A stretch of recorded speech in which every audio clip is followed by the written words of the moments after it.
Greek මිත්‍යා කතා අතර ඉතාමත් ජනප්‍රිය චරිතයක්. මිනිසුන් විසින් ඉතා භයානක දරුණු මිලච්ච කෙනෙක් විදිහට සමාජය ඉදිරියේ හංවඩු ගහපු කාන්තාවක්. කැමතිද දැනගන්න? ඒ තරම් අහිංසක සුරූපී දෙවඟනක් වගේ ලස්සන යුවතියක් කොහොමද මෙච්චර දරුණු චරිතයක් බවට පත් වුණේ කියලා. හොඳයි, අපි යමු කතාවට. ග්‍රීක මිත්‍යා කතාවලට අනුව සියලුම දෙවිවරුන්ගේ අධිපති ලෙස සලකන්නේ සියුස් දෙවියන්. සියුස් කියන්නේ සෙල්ලක්කාර විදිහට විවිධ කාන්තාවන් ඇසුරු කරමින් ජීවිතය ගත කරපු සල්ලාල රජ කෙනෙක්. මේ සියුස් රජුට හිටියා දූ කුමාරිකාවක්. ඇය ඉපදුනේ සියුස් රජුගේ හිසෙන් කියලා තමයි ඉතිහාස කතාවල සඳහන් වෙන්නේ. ඉතින් මේ දූ කුමාරිකාවට ඇතීනා කියලා නම තියෙනවා. මේ ඇතීනා දෙවඟන කලාවට, යුද්ධ ශිල්පවලට ඉතාමත් දක්ෂ කෙනෙක්. ඉතින් ඇය කලාවටත් යුද්ධ ශිල්පවලට අධිපති දෙවඟන බවට පත් වෙනවා. පසු කලෙක මේ ඇතීනා දෙවඟන වෙනුවෙන් දෙවොලක් නිර්මාණය වෙනවා. මේ දෙවොල පාරිශුද්ධත්වයේ පවතින ඉතා පිරිසිදු පූජනීය ස්ථානයක් බවට පත් වෙනවා. විශේෂම දේ තමයි මේ තුළ රැඳෙන්නට සේවය කිරීමට අවසර තිබුණේ කන්‍යාවන්ට විතරයි. කිසිම විවාහක කාන්තාවක් හෝ කන්‍යා නොවන කාන්තාවක් මෙම ස්ථානයේ සේවය කිරීමට අවසර තිබුණේ නැහැ. මෙඩූස ගැන කතාව පටන් ගන්නෙ මෙතනින්. ඇය ඉතාමත් සුරූපී, සුන්දර, අහිංසක යුවතියක් විදිහට තමා මේ කතාවේ මුලදී අපිට ඇයව දැක ගන්න ලැබෙන්නේ.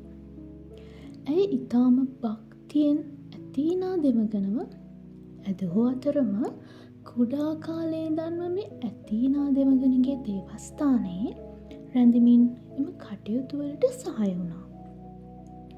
තමන්ගේ පිරිසිදු මුළු ආත්මයම ඇය මේ දේවස්ථානයටත් ඇතීනා දෙවඟනටත් පූජා කර තිබුණා.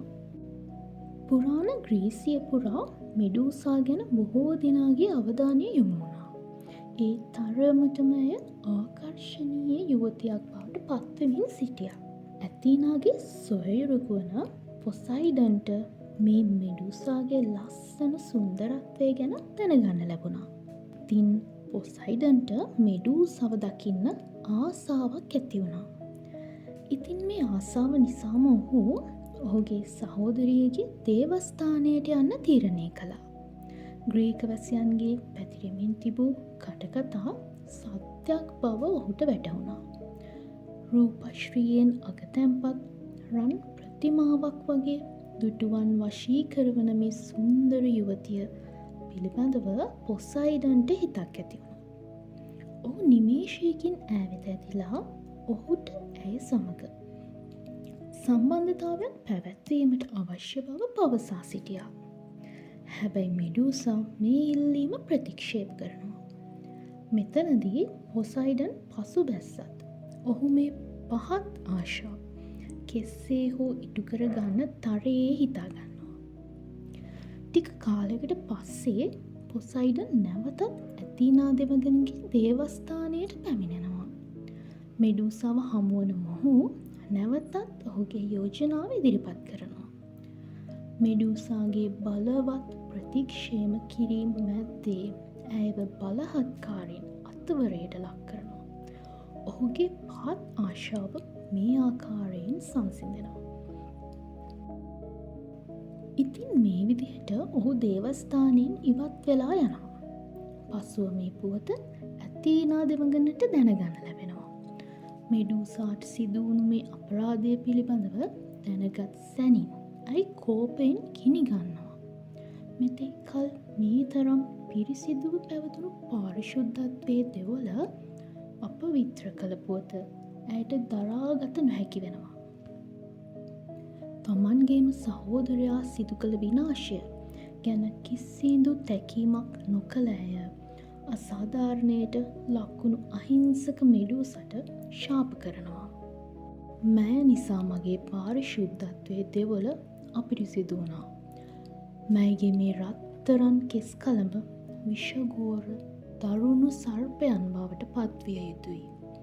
මෑගේ මේ සුන්දර රූපය දුටුවන් බියෙන් සලිත කරවන විරූපී රාක්ෂ ස්වරූපයක් බවට පත්විය යුතුයි. ඇයගේ ඇස් දෙස එක එල්ලේ බලන ඕනෑම කෙනෙක් ගල් විය යුතුයි. මෙලෙස ක්‍රූර ඇතීනා දෙවඟනගේ ශාපයට ලක්වන මෙඩූසා මිනිස් වාසයෙන් ඉවත් වෙනවා.